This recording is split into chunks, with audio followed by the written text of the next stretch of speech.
Your sister's wedding was beautiful, my mom said proudly. So when is it finally your turn? I smiled back and replied, it already happened. You just weren't invited. The entire room went completely silent. You know that gut-wrenching feeling when you realize your own family sees you as nothing more than a forgotten footnote? Well, that was my life for years.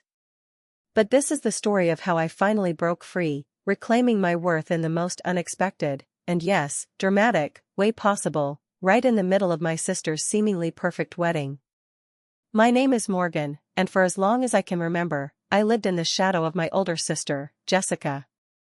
She was 3 years my senior, naturally beautiful, effortlessly popular, and, according to my parents, absolutely flawless. Me? I was the awkward one with frizzy hair, braces that lasted forever, and a tendency to prefer books over parties. My parents, Linda and Robert Mitchell, never bothered to hide their favoritism. Jessica got a brand new car for her 16th birthday. I got a lecture about responsibility when I even asked about driving lessons. She sailed into her dream college on a full scholarship. I worked 2 jobs to pay for community college.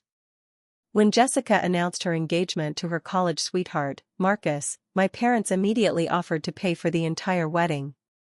But when I even mentioned dating someone seriously, my mother would make these passive-aggressive comments about how I should focus on bettering myself first. It was crushing. After 25 years of feeling like the less important daughter, my breaking point finally came. I met David Chen, a pediatric nurse at the Children's Hospital downtown. He was kind, funny, and he saw something in me that my family apparently never could.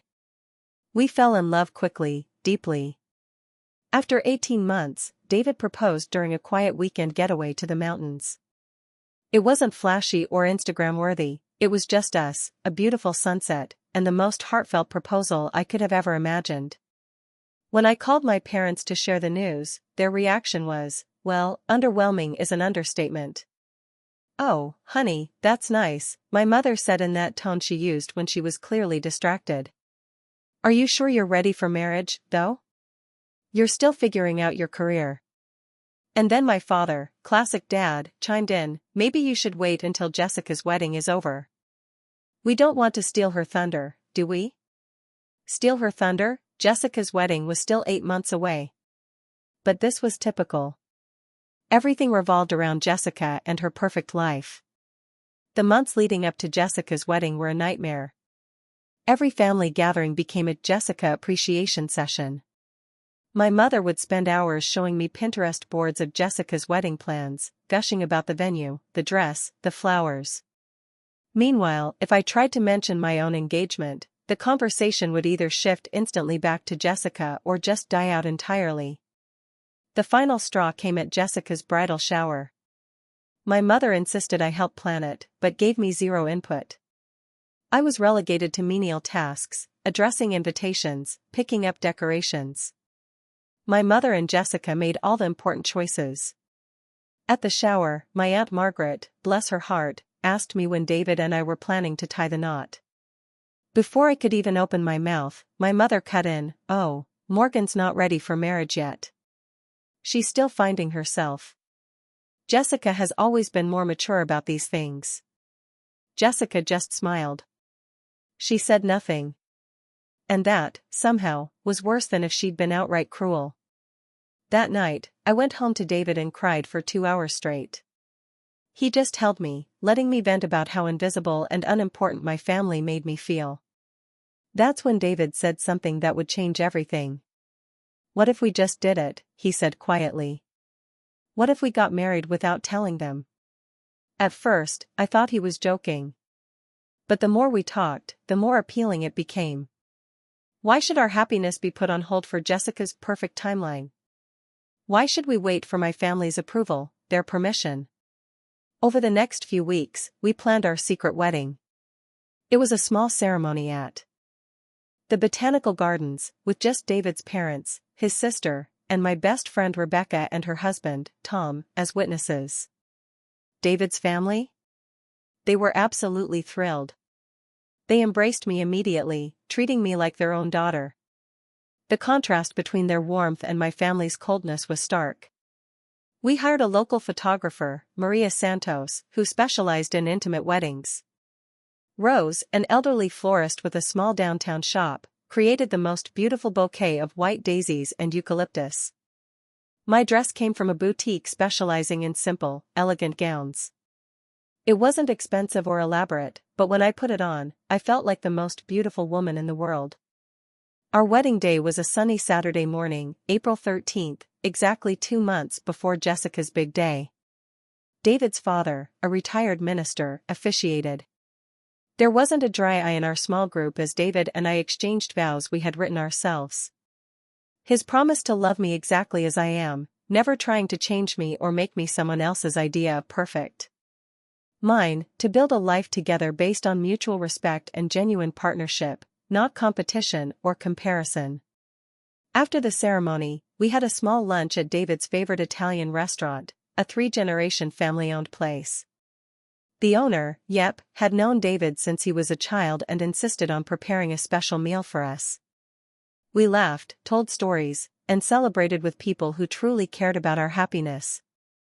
For our honeymoon, we took a week-long road trip to national parks in Utah and Colorado. No fancy resort, no exotic destination, just the two of us, exploring beautiful places and enjoying our new marriage. It was perfect in every way that mattered. When we returned, we decided to keep our marriage secret until after Jessica's wedding. We didn't want to create drama or give my parents ammunition to blame us for ruining Jessica's big day. We moved in together, telling my family we were just taking the next step.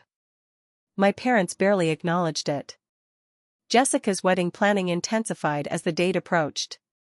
My mother called me daily with updates about dress fittings, menu tastings, flower arrangements.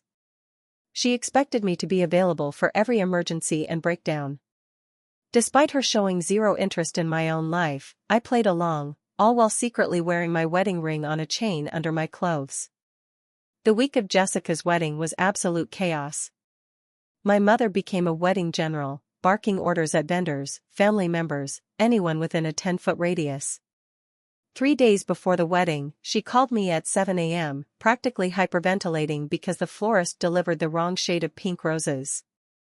"Morgan, you need to drive to the flower shop right now and fix this," she demanded. "Jessica will have a breakdown if everything isn't perfect." I looked at David, who was making us breakfast before his hospital shift. He raised his eyebrows sympathetically as I mouthed "flower emergency" at him. "Mom, I have to work today," I replied. "Can't you handle this yourself?" "I'm too busy with the caterer," she snapped. "Your sister's wedding is this weekend, Morgan. This is important."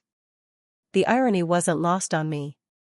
Here I was, a married woman, being sent on errands for my sister's wedding, while my own marriage remained a secret. I spent my lunch break arguing with a florist about blush pink versus dusty rose, my wedding ring hidden under my work blouse. The rehearsal dinner was at an expensive steakhouse.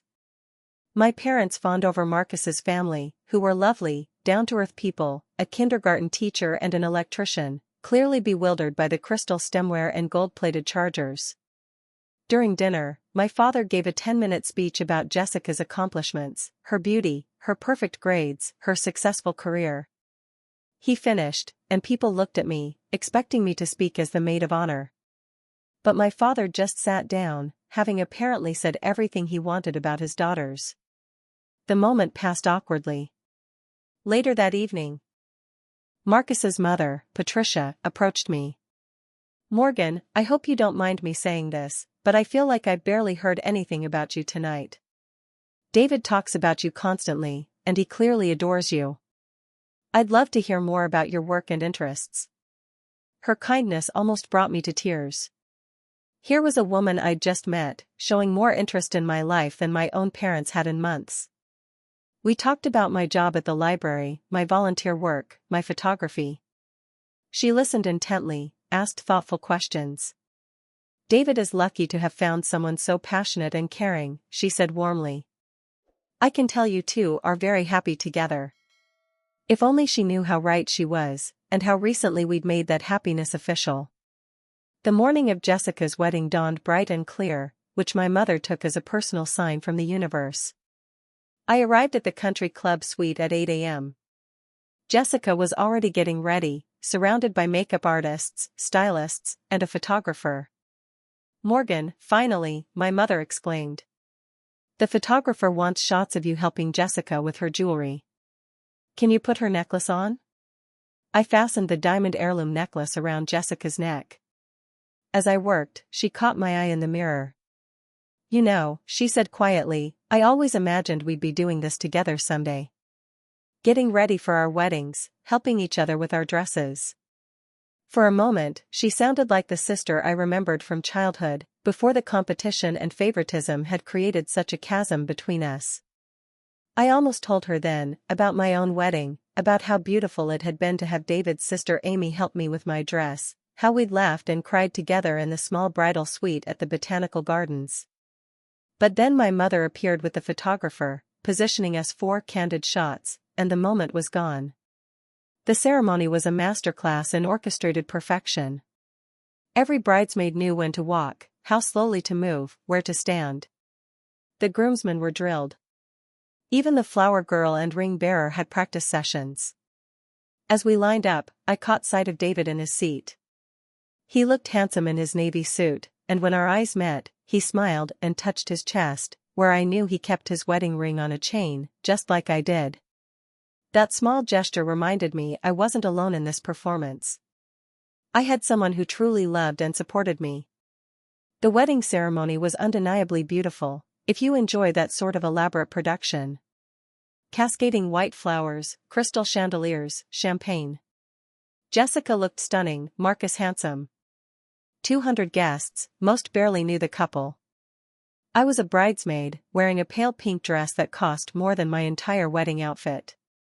During the ceremony, I couldn't help but compare. Jessica's was impressive, but mine had been filled with genuine emotion. I knew which I preferred. The processional alone took 10 minutes. The officiant gave a lengthy sermon that felt more like a performance than a spiritual moment. Jessica and Marcus recited polished, romantic vows full of destiny and fairy tales. I remembered my own vows to David, stumbling over words, tears streaming down my face, trying to express emotions too big for language. The reception was even more elaborate. The ballroom was a romantic garden paradise with thousands of roses, fairy lights, and enough candles to light a small city. Gold-rimmed china, crystal glasses, centerpieces that probably cost more than most people's monthly rent. I was seated at the head table between Jessica's college roommate, Amanda, and our cousin Jennifer, who spent the cocktail hour discussing their own relationship drama. "At least you don't have to worry about any of that yet," Jennifer said to me during the salad course. "You're smart to take your time before settling down." I nearly choked on my wine.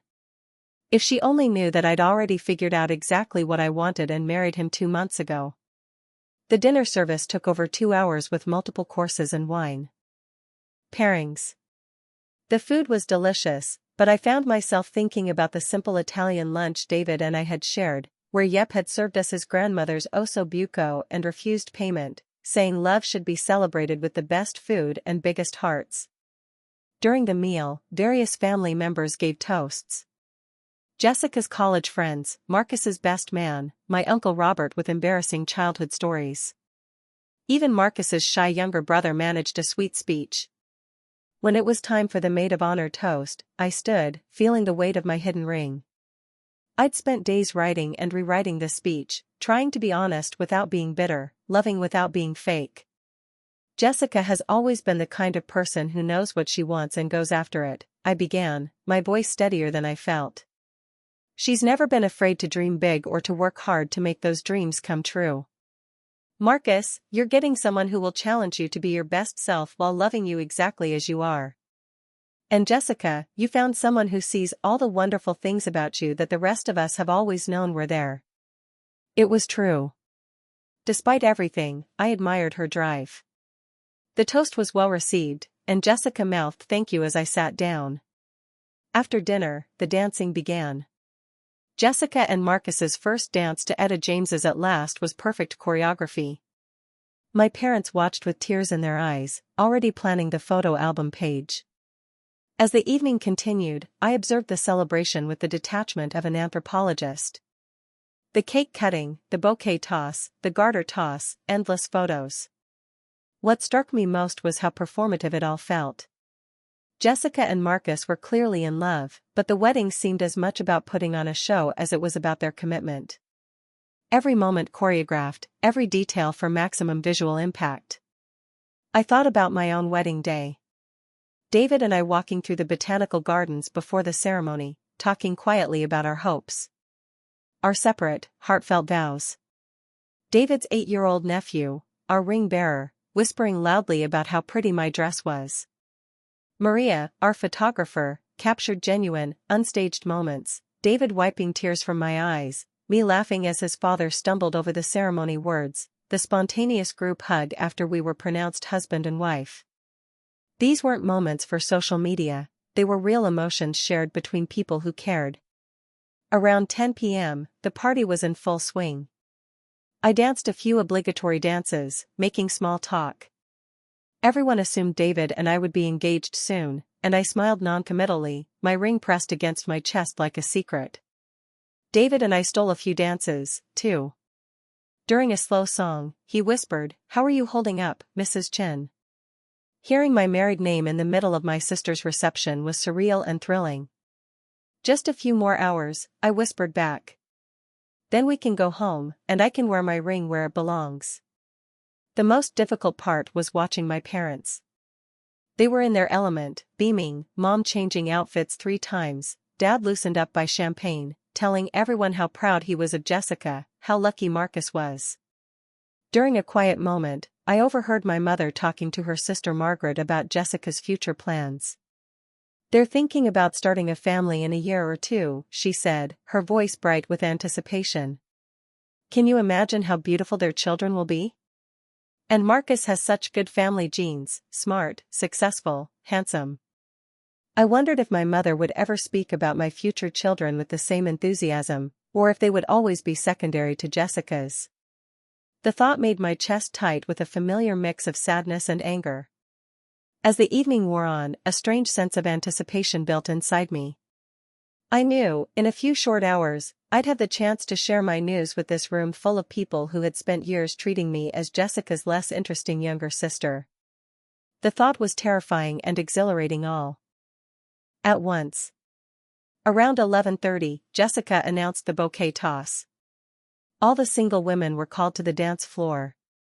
I reluctantly joined. I'd been dreading this, knowing my mother would inevitably make comments about my turn. The other women chatted excitedly, some joking, others clearly hoping to catch it. Jessica positioned herself, holding the elaborate tossing bouquet. "Are you ready, ladies?" she called out. I stood in the back, not particularly interested in participating in what felt like a performance of desperation. But as Jessica prepared to throw, I thought about the irony. Here I was, pretending to be single, hoping for love, when I was already married to the most wonderful man in the room. The flowers sailed through the air in a perfect arc, and through what could only be described as cosmic irony, they landed directly in my hands. The crowd erupted. "Morgan's next," someone shouted. I stood there, bouquet in hand, feeling the weight of the moment. This was it. This was the setup I'd been unconsciously waiting for all evening. My mother materialized at my side, her face glowing with alcohol and excitement. "Your sister's wedding was perfect," Mom beamed, her voice carrying across the quieting room. "When will it be your turn?" This was it. The moment I had been waiting for. I looked at David, who was standing near the bar, an encouraging smile on his face. I took a deep breath, reached into the small, hidden pocket I had specifically requested in my bridesmaid dress, and pulled out my wedding ring. I slowly, deliberately, slipped it onto my finger where it belonged. "It already happened," I said, my voice cutting through the suddenly silent room. "You just weren't there." The whole room froze.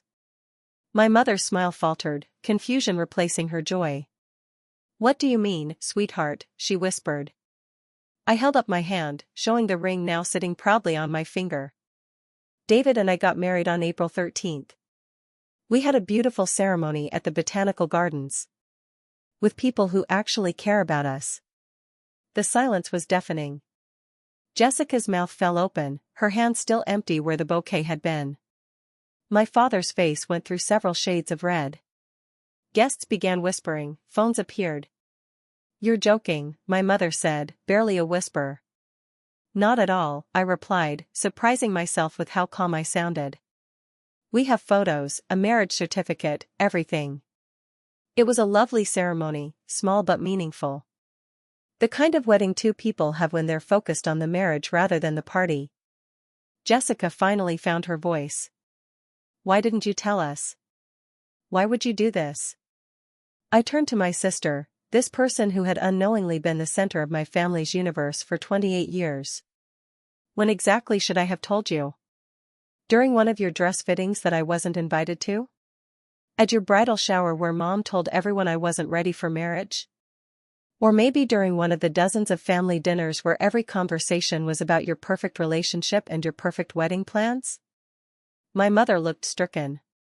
"Morgan, we wanted to be there for you." "Did you, though?" I asked, my voice getting stronger.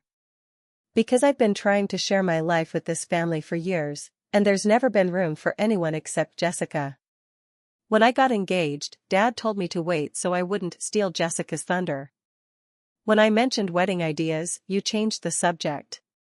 When I tried to talk about David, you lectured me about my career instead." The crowd was definitely listening now. Marcus moved to Jessica's side, looking incredibly uncomfortable. My father stepped forward, his voice tight with controlled anger.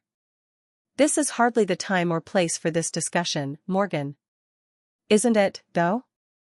I shot back. "This is a celebration of marriage and family, right? I'm just sharing my happy news with everyone. Unless, of course, you're embarrassed that your younger daughter got married without needing a $50,000 party to announce it." That hit home. My father's jaw clenched, and my mother looked like she might cry. David approached and gently took my hand. "Maybe we should go," he said quietly. "Good idea," I agreed. I turned back to the room, many still staring. "Thank you all for helping us celebrate. It's been enlightening." The fallout was immediate and dramatic. The room, moments ago filled with laughter, fell into the kind of silence you only hear in libraries or funeral homes. Jessica's face cycled through confusion, disbelief, hurt, and finally, anger. "Are you seriously doing this right now?" she hissed, her voice low but carrying.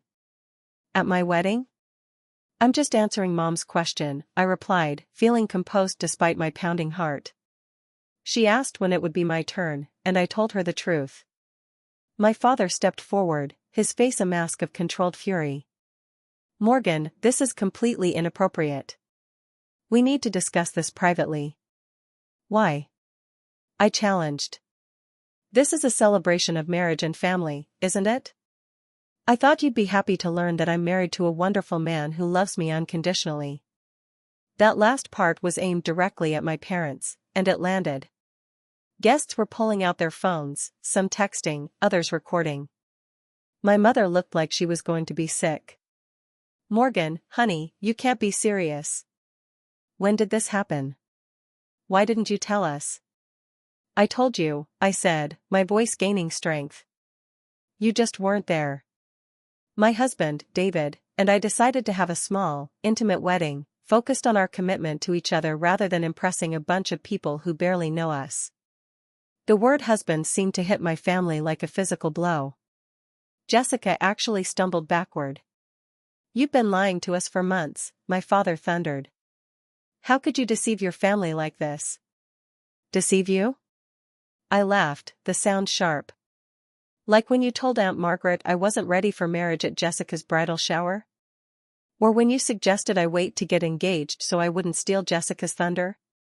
When exactly was I supposed to share my news with a family that made it clear my life wasn't as important as my sister's?" More phones appeared. My cousin Rachel was recording everything. My uncle looked torn between intervening and enjoying the show. Jessica finally found her voice again. "So what? You decided to ruin my wedding because you're jealous?" Because you couldn't stand having one day not be about you? That stung, but I wasn't backing down. This isn't about you, Jessica. This is about me finally standing up for myself after 25 years of being treated like the consolation prize daughter. That's not fair, my mother protested, tears streaming down her carefully made-up cheeks. We love you both equally. Do you? I challenged. When was the last time you called me just to see how I was doing?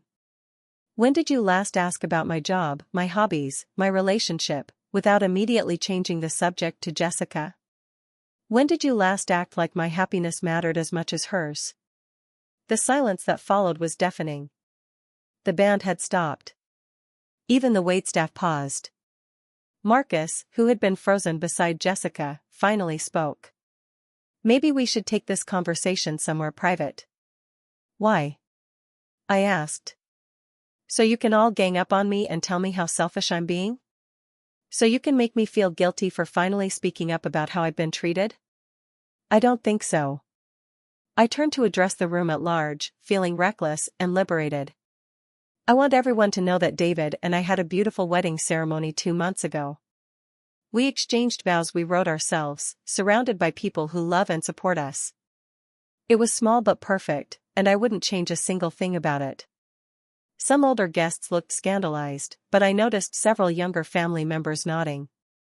My cousin Rachel, who had stopped recording, was smiling at me. Even some of Jessica's friends looked impressed. David squeezed my hand. Morgan, maybe we should go home now, he said quietly. I nodded, suddenly exhausted. The adrenaline that had carried me through was fading, and I realized I was trembling. Congratulations on a beautiful wedding, Jessica, I said, my voice softer now. I hope you and Marcus have a wonderful marriage. I really do. Jessica stared at me for a long moment, her eyes bright with unshed tears. I can't believe you did this, she whispered. I can't believe it took me this long, I replied. As David and I walked toward the exit, I could hear the whispers starting behind us, voices rising as people began to process what had just happened. My phone was already buzzing. How do you feel? David asked as we reached his car. I thought about it for a moment, taking deep breaths of the cool evening air. Free, I said finally. Scared, but free. The drive home was quiet. I kept replaying the scene, wondering if I could have handled it differently. But then I remembered my mother's face, her casual assumption that I was still waiting for my life to begin while Jessica lived her fairy tale. I remembered all the years of feeling invisible, all the times my achievements were overlooked. Maybe my approach wasn't perfect, but it was honest. When we got home, I finally took my ring off the chain and put it back where it belonged, on my finger. David did the same. For the first time in 2 months, we looked like what we actually were, a married couple. No more hiding, I said, admiring how the ring caught the light. No more hiding, David agreed, pulling me into his arms. Though I have a feeling tomorrow is going to be interesting. He was right. My phone rang constantly for the next 3 days with calls from family members, friends, and people I hadn't spoken to in years who had heard about the drama. Some were supportive, others critical, a few just calling for gossip. The most painful calls came from my immediate family. My mother left 17 voicemails, cycling between tearful apologies and angry accusations. Jessica sent increasingly hostile texts. My father, true to form, didn't contact me directly but had my mother relay his disappointment in my attention-seeking behavior. But there were positive responses, too. My Aunt Margaret called to congratulate me and say she was proud of me. Several cousins reached out, saying they had always noticed the favoritism. Even some of Jessica's friends contacted me, saying what I did took courage. The most surprising support came from David's family. When they learned what had happened, they were horrified. David's mother, Helen, called to apologize for not realizing how difficult things were for me, inviting me to their family gatherings anytime. You're our daughter now, too, she said warmly, and we're so glad David found someone as strong and wonderful as you. 3 weeks later, my parents asked to meet. We had dinner at a neutral restaurant. The conversation was awkward and painful. My mother cried, insisting she had no idea I felt so excluded. My father maintained I had handled the situation poorly and embarrassed everyone. Neither of them seemed to truly understand why I had felt the need to keep my wedding secret. "We just wanted Jessica to have her perfect day," my mother kept repeating. "And what about my perfect day?" I finally asked. "Did it ever occur to either of you that I might want a family who cared about my happiness, too?" The dinner ended without resolution, though my parents did ask to see our wedding photos. I showed them a few, watching their faces as they saw how happy and radiant I looked, surrounded by people who loved me. 6 months later, my relationship with my family remains complicated. My mother makes more effort, though she still focuses primarily on Jessica. My father speaks to me cordially, but without warmth. Jessica and I have an uneasy truce. We've never been close, and this situation hasn't improved that dynamic. The extended family has mostly moved on, though I still get comments about my surprise wedding. Some relatives think what I did was petty, others believe it was long overdue. I've learned not to care too much about their opinions. David and I are happier than ever. We bought a small house with a garden, where we host dinner parties for friends who feel like chosen family.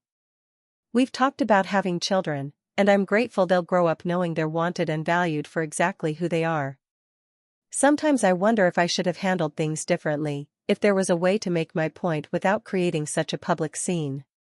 But then I remember all the years of feeling invisible and unimportant. All the times my feelings were dismissed. Maybe my approach wasn't perfect, but it was honest. My family spent years teaching me that I didn't matter as much as Jessica, that my achievements were less important, that my happiness was secondary to their image of the perfect family. They created the situation where I felt the need to hide such an important milestone. The truth is, I don't regret my secret wedding. It was beautiful and meaningful, surrounded by people who genuinely cared about David and me as individuals.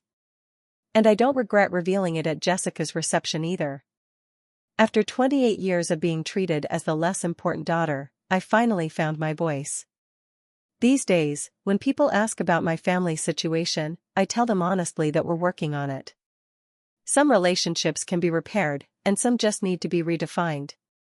I'm learning that I can't control how my parents choose to see me, but I can control how much power I give their opinions over my life. David and I are building our own family traditions now, ones based on mutual respect and genuine love, rather than favoritism and competition. The best revenge, I've learned, isn't always about the dramatic moment of revelation. Sometimes it's about building a life so good that you don't need anyone else's approval to validate it. But I have to admit, seeing the shocked faces in that reception hall was pretty satisfying, too. My wedding ring sits proudly on my finger now, no longer hidden on a chain. It's not as expensive or elaborate as Jessica's, but it represents something far more valuable. A marriage built on love, respect, and the knowledge that I am enough, exactly as I am. And that, more than any revenge plot, is the real victory.